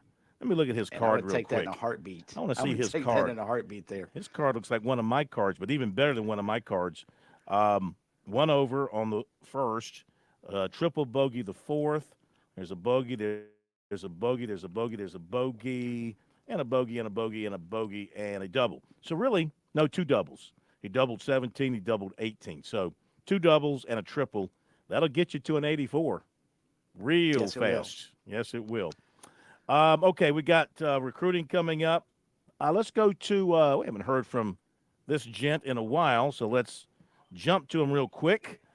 He calls himself Triple T. I affectionately refer to him as the Angry Black Man, the ABM. Welcome in, ABM. How are you? Good afternoon. Where I you thought been? God, it's been Man. forever. I thought maybe you had, like passed on or something.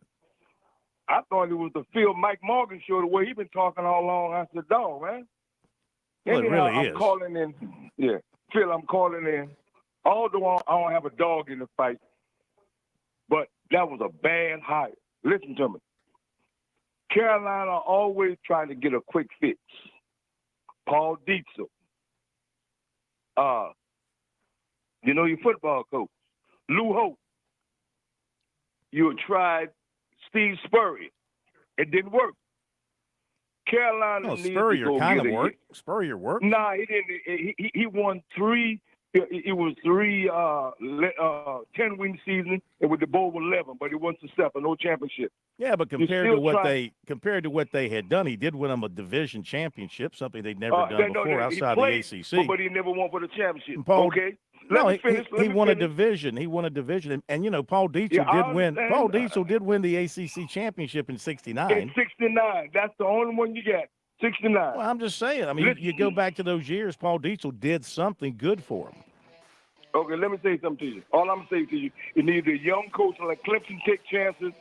You should have went, got Landon Powell, give him a 7-year contract and say, go recruit. I'm saying, if Red Carolina want Parker. a quick fix. Lord. Red Parker, Hootie Ingram. We took a look here, Frank but McGuire. we did. But we went and got. Hang on a second. We'll come back to you after the break. Got to hit the break. Be right back. On Point Weather is made possible by our friends at Palmetto Citizens Federal Credit Union on 107 The Point.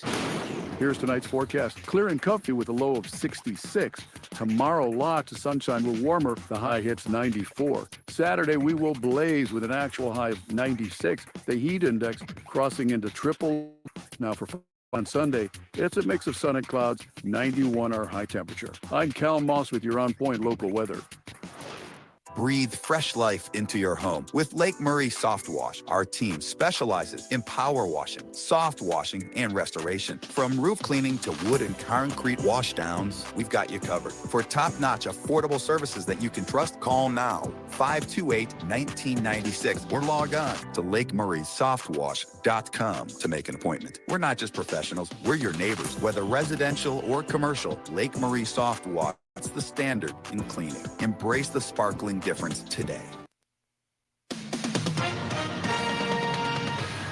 With SRN News, I'm Keith Peters reporting Iranian-backed Houthis launched 2 anti-ship cruise missiles and struck a commercial ship in the Gulf of Aden off Yemen, setting it on fire and severely injuring 1 civilian mariner. U.S. Central Command says the MV Verbena was still ablaze and the mariner was flown by a U.S. helicopter based on the USS Philippine Sea to another nearby ship for medical treatment. Central Command says the Verbena is a Palawan-flagged, Ukrainian-owned and Polish-operated bulk cargo carrier that was on its way to Italy carrying wood. The wreck of the last ship belonging to a famous Irish-born British explorer of Antarctica has been found off the coast of Canada by an international team led by the Royal Canadian Geographical Society. On Wall Street, the Dow down by 65 points. This is SRN News. I've learned a lot in my years doing this, but I've never had my eyes opened wider than when I met the folks from Solar and went to see their job sites. Everything I thought about solar power, well, I was wrong about. Now I'm on board 100% as long as it's done right. Don't let the media, don't let the politicians guilt you about solar power. You want solar because it actually will save you money and give you some power literally and figuratively at the same time. It's amazing technology. What a great way to get rid of your monthly power bill. No more power outages. Instead of having to buy a generator, you just rely on solar batteries from Broker Solar. Listen, I'm sick of having politicians tell me about green this, green that, but solar technology has advanced so much. So if you want to learn, why don't you call the folks over at Broker Solar? This isn't some national thing. They are local. They're located right in Lexington. In fact, I've known the owner's family for many, many years. They are great. Online, it's brokersolar.com or call them 807-7417. That's 807-7417 for Broker Solar. Want to hear my success story? I'm Fran Halloran, the money coach. I'm celebrating a decade of partnering with The Point. It's one of the best decisions I ever made. I've used The Point to significantly grow my small business. It started with a meeting with Kevin Cohen. Do you own a small business? Are you on a limited budget? No problem. Reach out to Kev at 563-8558. Get a customized plan and start your journey to business growth with The Point today. Success is one call away. Take the leap. Dave Ramsey here. Do you want your money to work for you rather than you working for your money? Go see my friends at Palmetto Citizens Federal Credit Union. They're not a mega bank and have been serving the Midlands since 1936, offering good old-fashioned customer service and free services. They'll look out for your well-being. With 14 locations, check them out today at palmettocitizens.org. Federally insured by the NCUA. I was thinking about the things that matter to me when it comes to calling the plumber. First, most of us call the plumber out of a need, often a crisis. So you want reliability. Then, we're in a vulnerable place already, so you want someone you can trust, someone who will be fair in their pricing and handle things professionally. These are some of the reasons I feel comfortable recommending Franklin Plumbing and Drain Cleaning. See, they've been out to my home. They've been out to my brother's home, too. Franklin Plumbing and Drain Cleaning did such a great job. And you know, maybe they do not matter as much to some people, but they're locally owned. A lot of these plumbing companies you've heard of used to be local, and now they're owned by big national or even international conglomerates. Working with a locally owned company matters. It keeps your pricing down, and the money stays local here in the community. Josh and his team at Franklin makes customer service their top priority. I trust them. You can too, especially during these vulnerable times. Online, it's franklinplumbing.sc.com or call them 799-2222. That's 799-2222.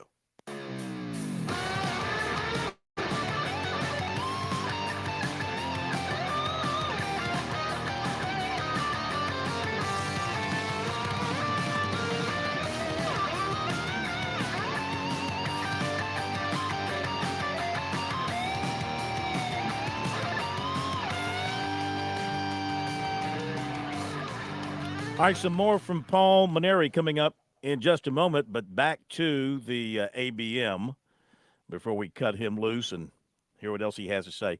So go ahead, sir. You're back on the air. Thanks for waiting. Hey, Phil, Yes. we took two chances. We hired Danny Ford in his 30s, and, you know, it is history. We took a chance on Dabo. It wasn't my choice. It's history. I'm saying is Carolina needs to learn. Look, at some point, stop getting old coaches. The man is 67 years old. I'm saying is, like I said, I don't have a dog in the fight, but I would have hired Landon Powell. I'm saying is, and he was on one of them champions on the World Series team. Did he was on one of the World Series? He was, yes. Okay, then he went on to North Greenville and won the World Series championship. He went to USC. He wanted to be as hungry. The other two hires were super. They were young, energetic, but you made another mistake. Every hire Ray Tanner get was been garbage. What's his name is still out on Lamar Parrish. I wish him well, but I'm gonna say it to you, it ain't gonna happen. The next coach of Carolina gonna be Marty Lee, because what's gonna be gone in 3 years? I'm telling you, he's gonna be 70 years old. See you later, my friend. Triple T, trash talking Tiger. A bad hire again. Thank you. ABM, trash talking Tiger. Appreciate it. Oliver, also known as Oliver, to those who I love don't him. quite understand his reasoning on the baseball side. I Oh, get it's- it. You know, and Spurrier worked. I mean, you can't argue Yeah. the fact. I mean, the facts are the facts. And Spurrier worked. And Frank McGuire worked at South Carolina. Mm-hmm. I don't understand his being upset about Ray Tanner not going the young route for baseball. Chad Holbrook was in, his 40s, late 40s, when he was hired as Probably head coach. younger than that. Yeah, Mark Kingston in his 40s, early 50s when he was hired as head coach. I mean, Landon Powell's obviously a little bit younger than that. But Hired Shane Beamer at 44, I believe. Right. I mean, what do you want to do? Go get him from grade school? And Paul Maneri, I don't care if he's 27 or 77. His track record, it speaks for itself. Yeah. And he said today he feels like he's 40. Take the man at his word. No magic I get it. formula. If I'm a Clemson fan, I'm hoping that doesn't work. I really am. Eric Bakich isn't all that old, you know? No.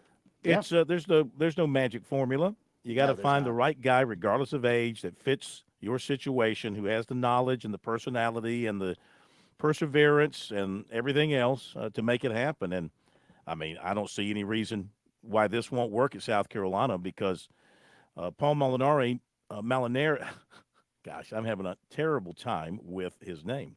Paul Maneri knows the game of baseball. That's been proven, and he's got himself an excellent coaching staff. And by keeping Monty Lee, that's going to hold the team together.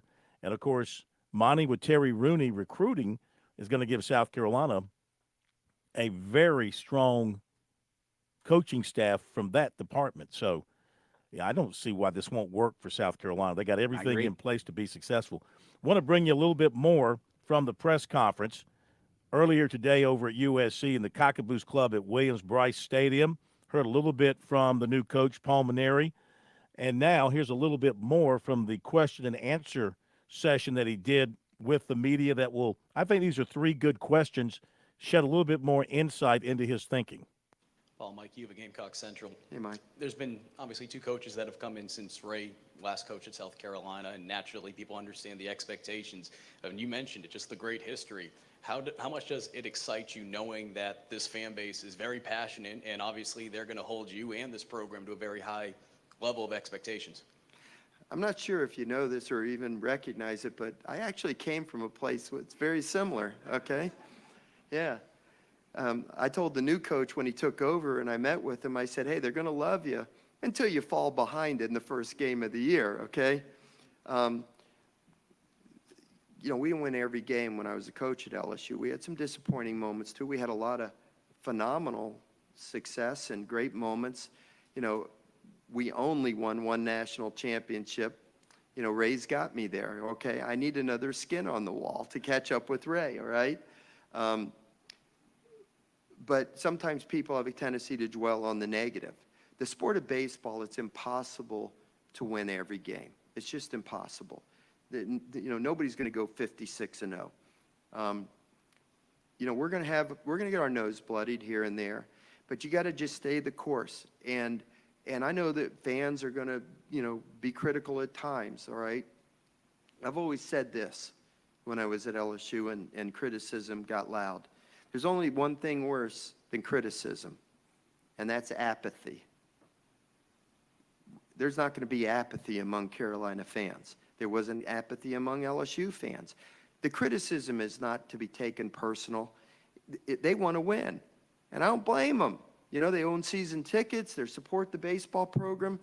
You know, there's no Major League Baseball here. This is Major League Baseball for our fans and the people that are watching the games. But let me tell you this, they aren't going to want to win any more than I want to win, okay? And Terry and Monty and John, nobody's going to want to win more than we do. So we're going to do everything we can do to put our players in a position to be successful. That's the big thing that we need to do is we need to put our players in situations that they can be most successful. I'm looking to see what players do extraordinary things. And then we're going to magnify those extraordinary things and try to keep from putting them in situations where they might have a difficult time succeeding. All right? So if we're doing all those things, the success is going to come. I'm standing in front of you here telling you we're going to win. There's no doubt in my mind about that. That's not even up for discussion. We're going to do it. We're going to get it done. But that doesn't mean every step is forward. There might be 3 steps forward, 1 step back, 5 steps forward, 1 step back. And that's just the nature of it. But how our players deal with adversity, short-term adversity, and how our players handle success with humility and knowing that at the end of the day, you know what, tomorrow's a new day. The score starts 0-0 again, and we got to turn the page and be ready to play each and every day. So, listen, I'm going to love our fans. I'm going to be out. Look, when things aren't going good, I'm not going to be hiding in the corner of the dugout. I'll be standing out there on the top step. And I'll be the lightning rod for the criticism. I want the success to go to the credit of the success to go to the players and to our staff. I'll be the lightning rod for the criticism. That's okay with me. I'm a big boy. I can handle it. Hi, Paul. Jack Velcher at GamecockCentral.com. Jack, pleasure meeting you, sir. Nice to meet you. When it comes to analytics, because, you know, the game has changed so much over the years and stuff, are you the type of person that trusts his feeling and his gut versus looking at the numbers? Like, how do you kind of look at that? And I guess the second part of that question is, do you try adjusting with the times, or do you just stick with what's kind of worked for you so well over the years? Very good question. And the answer to that is yes. I know it was an or question, but I'm saying yes. Both, okay?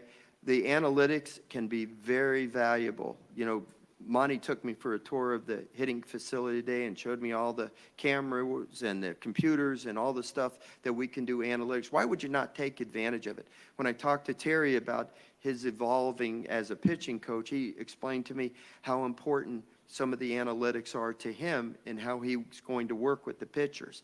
So yeah, it's crazy to not use what technology can give you and the advances that we have in the game. But I'm not going to totally depend on that.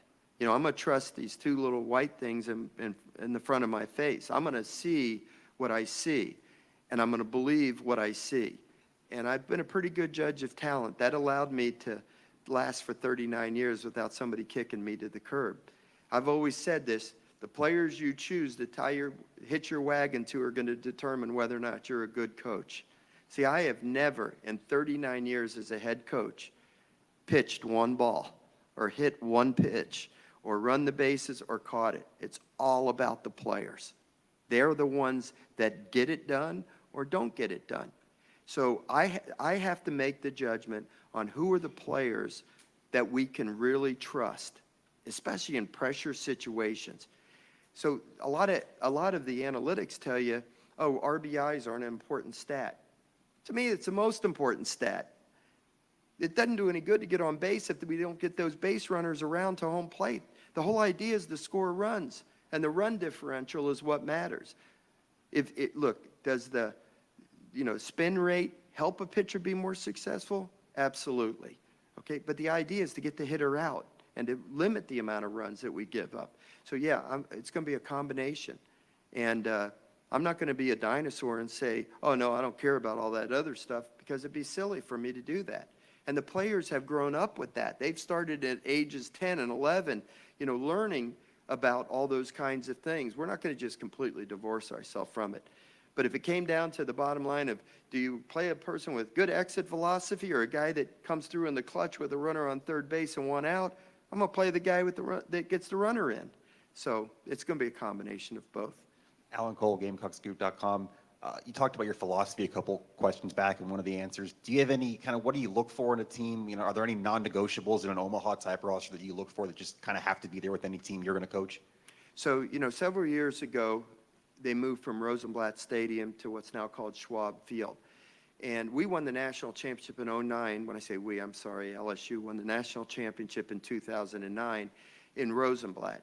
And I told Ray today what I admired most about his championships is he won one in Rosenblatt and then he won one in the new stadium. And both fields play entirely different. Rosenblatt was a home run haven. It sat up on a hill, and when the wind blew out, and the fences weren't that far out, okay? It was an offensive game in Omaha. When we went in 2013, I said we again, didn't I? Gosh, I promised myself I wouldn't do that. When LSU went to the World Series in 2013, it was our first time we played in that field, okay? I remember we played UCLA in the first game. We lost 2-1. We hit 4 balls that would have been home runs in any park in the SEC. 1 went out and 3 were caught at the wall. And the outfield was huge. It was like the Grand Canyon. I didn't realize just how big it was and how big it played.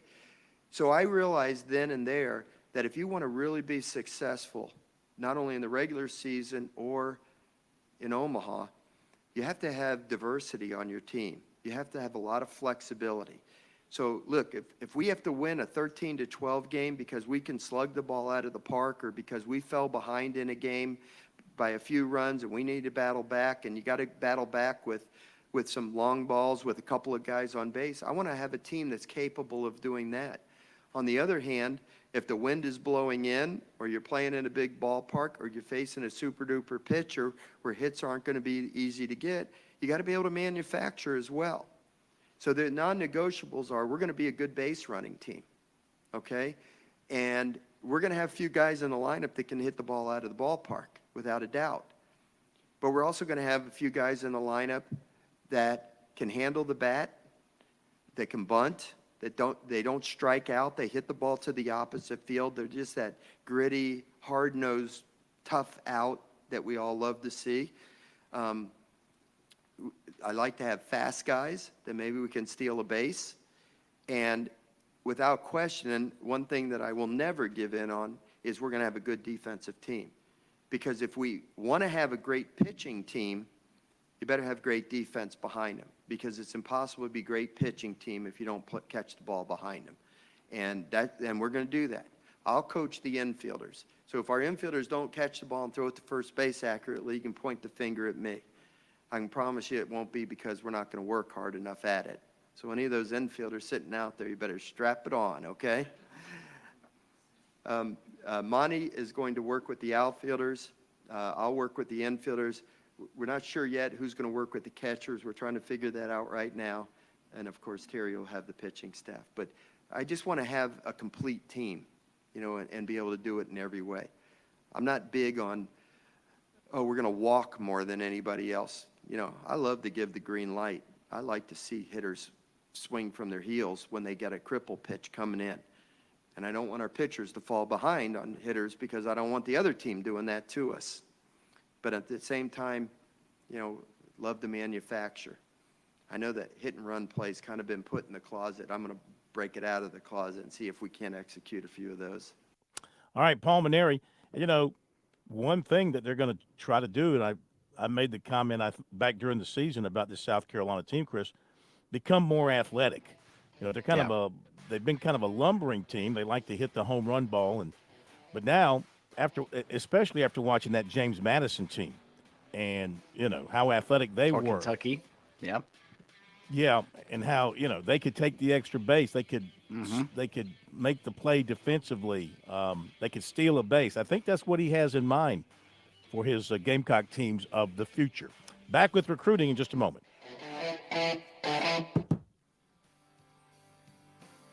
Hi, this is Billy Downer from the South Carolina Department of Natural Resources. Are you looking for a safe place to shoot your rifle or handgun? Did you know that the South Carolina Department of Natural Resources operates 4 man across the state in Pickens County, Spartanburg County, Richland County, and Charleston County? For more information on our public ranges, visit dnr.sc.gov/shooting.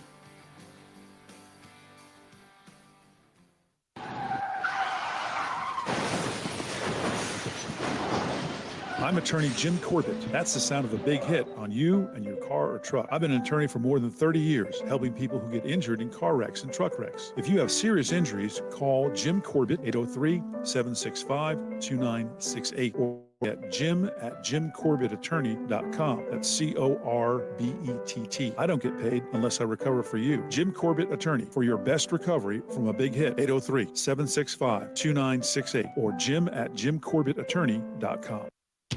You're listening to Sports Talk on the Sports Talk Media Network. We're back in a moment. You've put in the work for your education. The extra early, extra late, extra work. That's because you understand education opens doors to better pay, better opportunities, and a better you. Being educated about playing the lottery is no different. It helps you be a better player, one who knows when to play and when to take a rain check. The lottery's a game, so let's keep it fun. Learn more at sceducationlottery.com/betteryou. George Bryant for Tsunami Bar Sports, our inventor, David Abernathy, has always said Tsunami Bar technology allows us to take the training to the grass. Now I know through my sport of golf that natural agility can be converted to athletic ability. And why is this, Tsunami Robbie? Training to the grass. This may be the most undervalued characteristic of the Tsunami flexible bar technology. The Tsunami bar action loads and unloads at the concentric and eccentric transition points. This is what we call reversal forces, and the Tsunami bar is the only bar and training device that I know of that can train these reversal forces adequately at speed. Hey, this is Phil Kornblut. The Tsunami Bar is a terrific training device, whether you're working on your fitness or your golf game. It's convenient, it's easy to use, and you won't feel beat up afterwards. Be sure to click on the digital ad on SportsTalkSC.com and get 5 off any order using promo code BBB5. Don't wait, order today. The Sports Talk Recruiting Report is sponsored by Seawell's Catering. All right, Roast Beef Friday coming up tomorrow at Seawell's. Make sure you get over there and dig in. Get the beef sweats, as Pat used to say. Dive into the gravy and everything else that comes with it. That's tomorrow at Seawells from 11 till 2. And if you're thinking about having a special event, you want to call the best people in the business when it comes to catering, the experts at Seawells. They'll handle all the work from you, from planning to delivery to execution to cleanup. Phone number 803-771-7385. Online at SeawellsCateringSC.com. Looks like South Carolina's in a real recruiting battle for safety. Laganza Hayward, 6'1", 200 at Alliance, Georgia. It's the Gamecocks, and it's Georgia, Florida, Tennessee. Really, it's more South Carolina, Florida, Tennessee. Though he did take an official at Georgia a couple of weekends ago, USC last weekend. Really enjoyed visiting with the players and the coaches at South Carolina. Shane Beamer, Torian Gray, been on him very hard. And he came out of the visit, his last meeting with Beamer. Beamer said, why not be a Gamecock? And that's a good question for Hayward. So we asked him, why not be a Gamecock? And he said, I'd rather not say about his plans right now. Adding that USC was his best visit so far. He's got July 27th down for his commitment date. Visits coming up with Florida and Tennessee. So South Carolina lands this one. That would tell you pretty good prospect there. Receiver Donovan Murph, 6'3", 180, 2026 class out of Irmo, going to be one of the best in the state and one of the best in the country, coming off a fantastic season. 67 catches, 1,087 yards, 17 touchdowns. He camped at Clemson recently, and Tyler Grisham and the Tigers and Dabo Swinney, they're on him very hard at this point. He's got about 30 offers, and South Carolina is also in the mix. Alabama, Auburn, Miami, North Carolina, Mississippi State, Tennessee, and others. And he also recently went to Ole Miss in Alabama, and he plans other stops this summer. He'll be with his 7-on-7 team as well, and they'll be at South Carolina on the 19th. But he really enjoyed being at Clemson when he was there, the family atmosphere, and he said Clemson fits the bill of the kind of school that he is looking for. So one to keep an eye on in 26.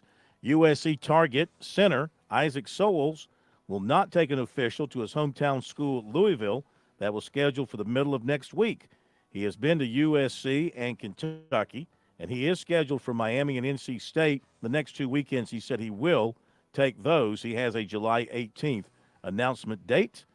Cornerback Jameer Joseph, Montvale, New Jersey, said an official to USC June 21st. He also visited Columbia back in April for a spring practice. He has taken officials to Stanford, Notre Dame thus far. This weekend it's Penn State, and some of the others on his offer list: Georgia, Michigan, Southern Cal, Washington, Wisconsin, Ohio State, Duke, Michigan State. USC target place kicker London Baronis was offered by Cal, and he'll be in Columbia this weekend for an unofficial and a camp outing.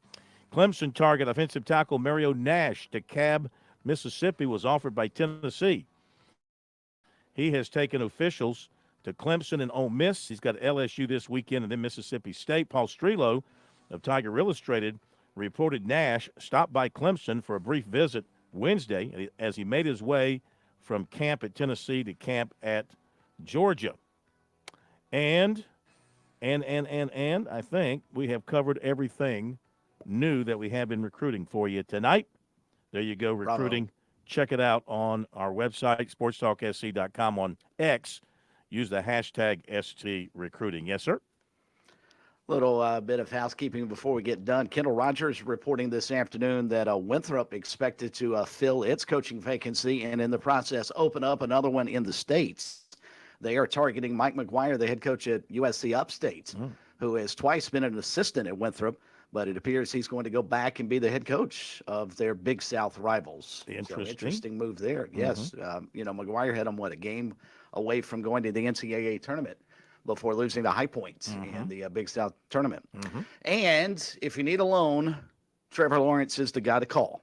The former Clemson quarterback just signed a 5-year, $275 million contract extension, according to Adam Schefter of ESPN, with the Jacksonville Jaguars. And here's the best part, Phil. Contract includes $200 million guaranteed, including $142 million just for putting his name on the contract. Yep, that's the kind of terms I like in my contracts. Guaranteed and signing bonus or whatever, or pay it up at the signing time. That's all good. I imagine he could help Clemson out with their NIL operation. There's no doubt. Just a little You bit. know, it's interesting, too, and I realize it's a quarterback-driven league. He's the 6th quarterback now to have an annual salary above $50 million.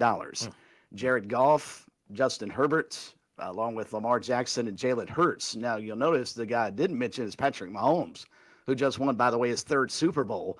So you know his agent is sitting there thinking, okay, Casey, about time to back the Brinks truck up because Patrick is so underpaid at $46.339 million a year. Starving. I feel for him. I don't see how he gets to work every day. I Starving. really don't.